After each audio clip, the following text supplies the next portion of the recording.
Chapter 43. Alma and his sons preach the word. The Zoramites and the other Nephite dissenters become Lamanites. The Lamanites come against the Nephites in war. Moroni arms the Nephites with defensive armor. The Lord reveals to Alma the strategy of the Lamanites. The Nephites defend their homes, liberties, families, and religion. The armies of Moroni and Lehi surround the Lamanites. About 74 BC. And now it came to pass that the sons of Alma did go forth among the people to declare the word unto them. And Alma also himself could not rest, and he also went forth.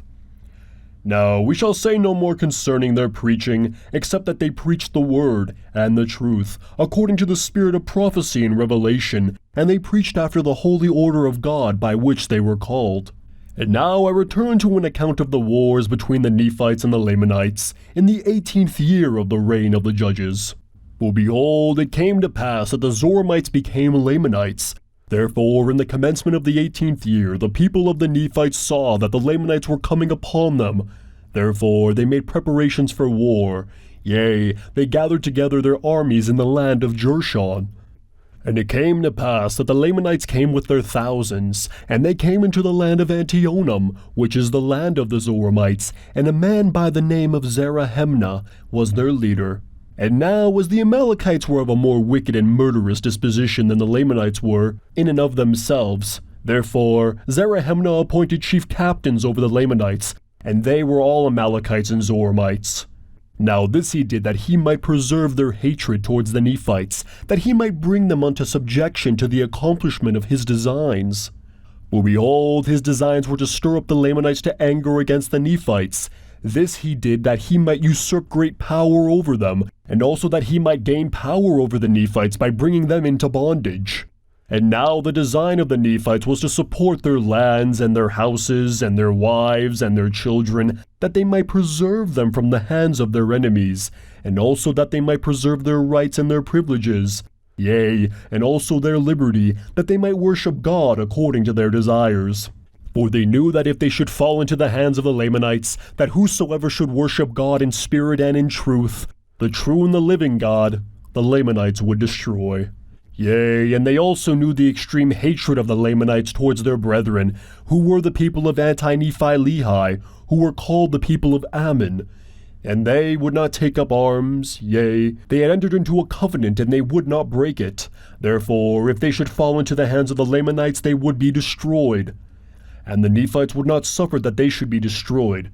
Therefore, they gave them lands for their inheritance.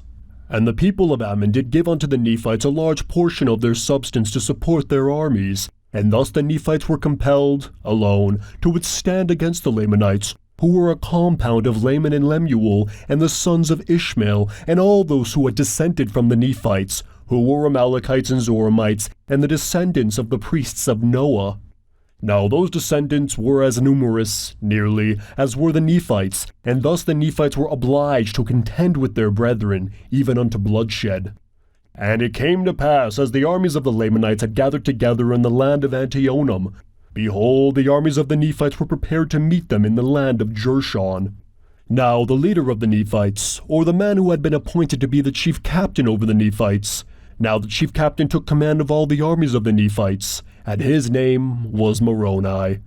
And Moroni took all the command and government of their wars, and he was only 25 years old when he was appointed chief captain over the armies of the Nephites.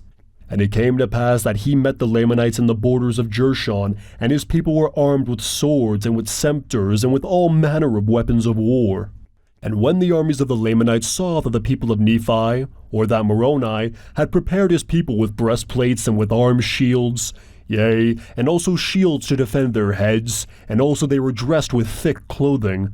Now the army of Zarahemnah was not prepared with any such thing. They had only their swords and their scepters, their bows and their arrows, their stones and their slings.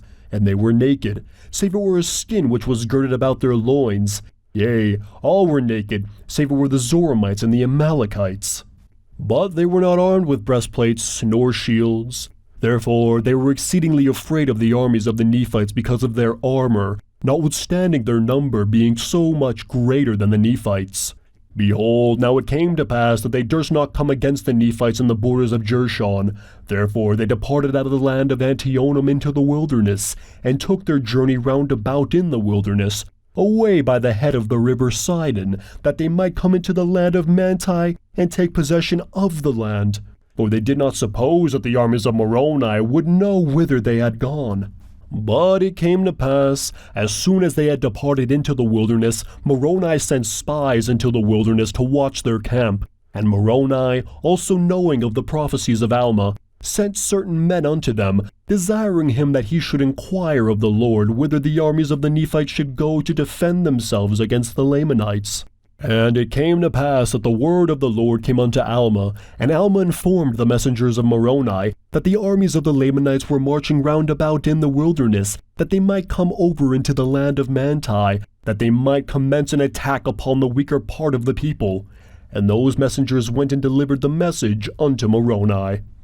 Now Moroni, leaving a part of his army in the land of Jershon, lest by any means a part of the Lamanites should come into that land and take possession of the city, took the remaining part of his army and marched over into the land of Manti. And he caused that all the people in that quarter of the land should gather themselves together to battle against the Lamanites, to defend their lands and their country, their rights and their liberties. Therefore they were prepared against the time of the coming of the Lamanites. And it came to pass that Moroni caused that his army should be secreted in the valley which was near the bank of the river Sidon, which was on the west of the river Sidon by the wilderness. And Moroni placed spies round about, that he might know when the camp of the Lamanites should come.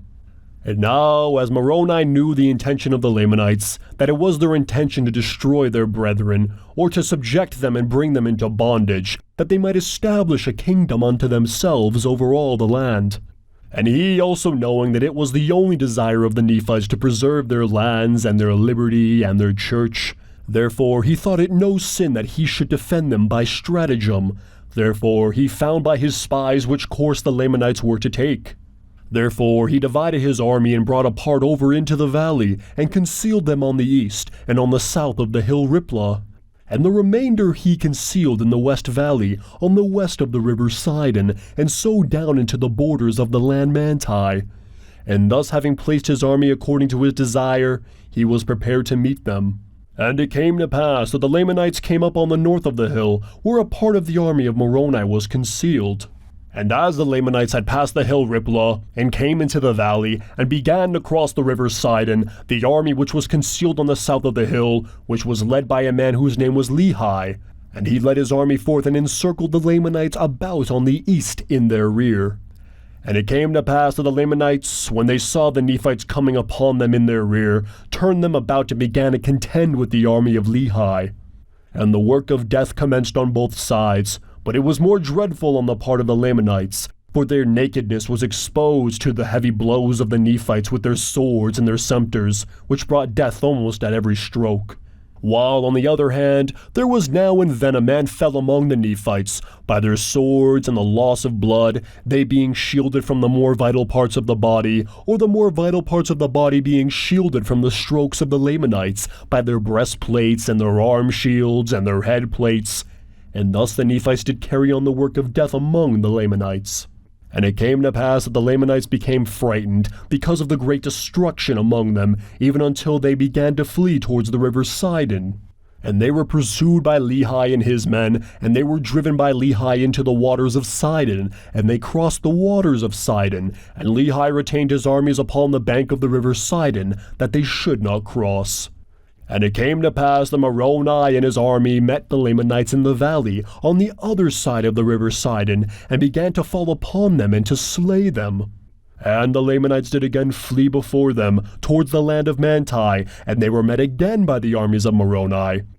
Now in this case the Lamanites did fight exceedingly, yea, never had the Lamanites been known to fight with such exceedingly great strength and courage, no, not even from the beginning. And they were inspired by the Zoramites and the Amalekites, who were their chief captains and leaders, and by Zarahemnah, who was their chief captain, or their chief leader and commander. Yea, they did fight like dragons, and many of the Nephites were slain by their hands. Yea, for they did smite in too many of their head plates, and they did pierce many of their breastplates. And they did smite off many of their arms, and thus the Lamanites did smite in their fierce anger. Nevertheless, the Nephites were inspired by a better cause, for they were not fighting for monarchy nor power, but they were fighting for their homes and their liberties, their wives and their children, and their all, yea, for their rights of worship and their church. And they were doing that which they felt was the duty which they owed to their God, for the Lord hath said unto them, and also their fathers, that, Inasmuch as ye are not guilty of the first offense, neither the second, ye shall not suffer yourselves to be slain by the hands of your enemies. And again the Lord hath said that, Ye shall defend your families even unto bloodshed. Therefore, for this cause were the Nephites contending with the Lamanites to defend themselves, and their families, and their lands, and their country, and their rights, and their religion. And it came to pass that when the men of Moroni saw the fierceness and the anger of the Lamanites, they were about to shrink and flee from them. And Moroni, perceiving their intent, sent forth and inspired their hearts with these thoughts, yea, the thoughts of their lands, their liberty, yea, their freedom from bondage. And it came to pass that they turned upon the Lamanites, and they cried with one voice unto the Lord their God, for their liberty and their freedom from bondage. And they began to stand against the Lamanites with power, and in that selfsame hour that they cried unto the Lord for their freedom, the Lamanites began to flee before them, and they fled even to the waters of Sidon. Now the Lamanites were more numerous, yea, by more than double the number of the Nephites. Nevertheless they were driven insomuch that they were gathered together in one body in the valley, upon the bank by the river Sidon. Therefore the armies of Moroni encircled them about, yea, even on both sides of the river, for behold, on the east were the men of Lehi. Therefore, when Zarahemnah saw the men of Lehi on the east of the river Sidon, and the armies of Moroni on the west of the river Sidon, that they were encircled about by the Nephites, they were struck with terror. Now Moroni, when he saw their terror, commanded his men that they should stop shedding their blood.